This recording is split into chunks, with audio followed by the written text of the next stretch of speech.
Guys, আসসালামু আলাইকুম। সবাই কেমন আছেন? আশা করি সবাই ভালো আছেন। আমি আল্লাহর রহমতে ভালো আছি। তো আজকে মাছ কিনতে চলে আসছি বাজারে, মাছের বাজার। তো দেখেন, অনেক অনেক মাছ দেখাবো আপনাদেরকে আমি। দেশি মাছ, চাষের মাছ, সব রকমের মাছ। আগে একটা মুরগি কিনে নিলাম।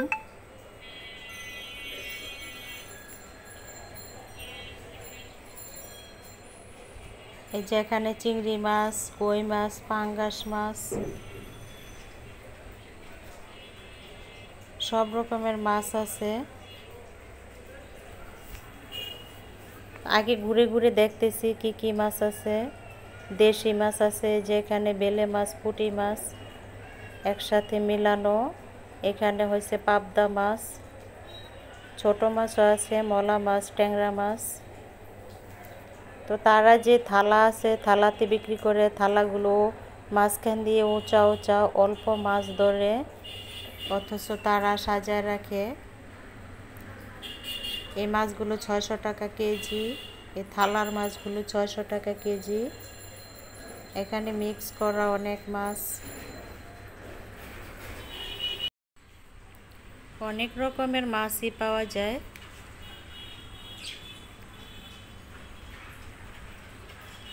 আমি ঘুরে ঘুরে আগে দেখলাম কি কি মাছ উঠছে।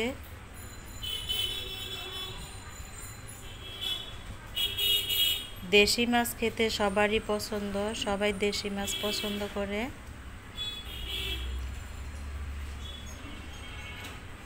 আমি ছোট মাছ কেনার জন্য গিয়েছিলাম। তো ছোট মাছ দেখি অনেক দাম, তাছাড়া একটু মরা মরা, সেজন্য কিনি নাই ছোট মাছ।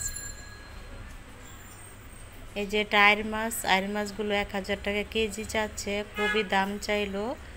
600-700 টাকা কেজি হইলে ঠিক আছিল আইর মাছগুলো। তো চলে আসলাম সবজি বাজারে কিছু সবজি কেনার জন্য। সবজিগুলো অনেক টাটকা টাটকা ছিল। তো কিছু সবজি নিলাম। এখানে দেখেন বেতের পাতিকুলা দেখা যাচ্ছে। একটু দেখালাম পাতিকুলার দোকানের দিকে। অনেক বড় বাজার। বাজারটা দেখেন সবজিতে ভরা, ভরপুর সবজি।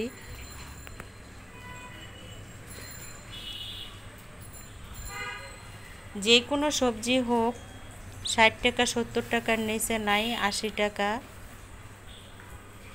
লাউগুলো দেখলাম, লাউগুলো কচি না, একটা লাউ নিতাম।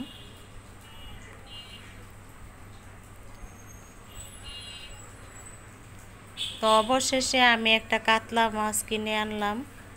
কাতলা মাছটা 2.5 কেজির উপরে ছিল। 380 টাকা কেজি কাতলা মাছটা নিয়েছি।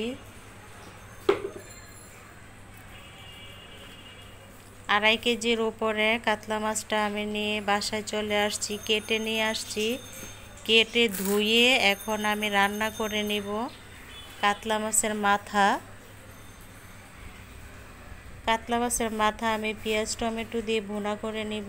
আপুরা এ পর্যন্ত যারা আছেন সবাই একটা লাইক দিয়ে ভিডিওটা দেখবেন। এখানে আমি পেঁয়াজ, হলুদ, মরিচ, পরিমাণ মতো আদা রসুন সব কিছু দিয়ে দিছি। মশলাটা একটু কষায় নিচ্ছি। মশলা কষিয়ে টমেটো দিয়ে দিলাম, একটু পানি দিয়ে আমি সব কিছু কষায় নিব।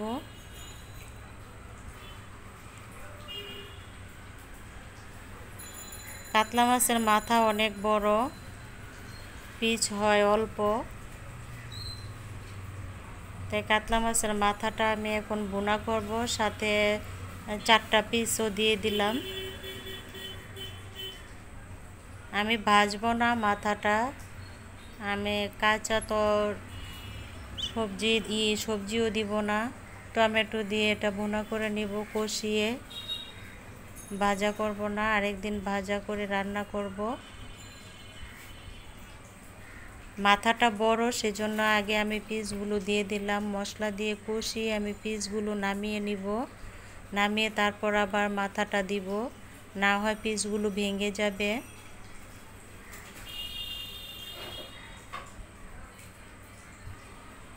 আমি একটা একটা করে পিসগুলো নামিয়ে নিলাম।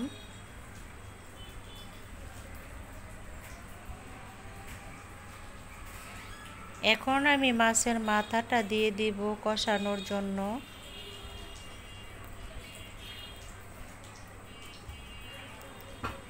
এই যে মাথাটা দেখেন, কাতলা মাছের মাথাটা কত বড়।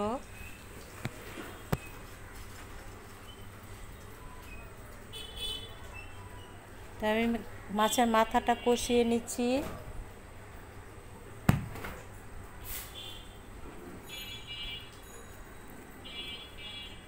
তো একসাথে করে দিলাম মাথা এবং পিস। আমি ঢাকনা দিয়ে ঢেকে কষাই নিচ্ছি। এখন পরিমাণ মতো একটু পানি দিয়ে দিব, যেহেতু মাথাটা একটু বড়। পানি ছাড়া কষানো হবে না, রান্নাও হবে না। ঢেকে দিলাম ঢাকনা দিয়ে। হয়ে গেছে আমার রান্না। ধনেপাতা দিয়ে দিলাম। তো সব বন্ধুরা আমার পাশে থাকবেন, আমিও আপনাদের পাশে থাকবো। আমার ভিডিও দেখবেন, আমিও আপনাদের ভিডিও দেখব। যারা নতুন আছেন তারা আমার সাথে থাকবেন, বন্ধু করে চলে যাবেন না, সাথে থেকে ভিডিও দেখবেন, আমিও আপনাদের ভিডিও দেখব। একদিন পর আপনাদের আমি বন্ধু করে নিব যারা নতুন আসছেন। আর স্প্যাম কমেন্ট কেউ করবেন না। তো আমার রেসিপিটা কেমন হয়েছে সবাই কমেন্টস করে জানাবেন। আমার ভিডিও দেখবেন বেশি বেশি, আমিও আপনাদের ভিডিও দেখে আসব। সবাই ভালো থাকবেন। আল্লাহ হাফেজ।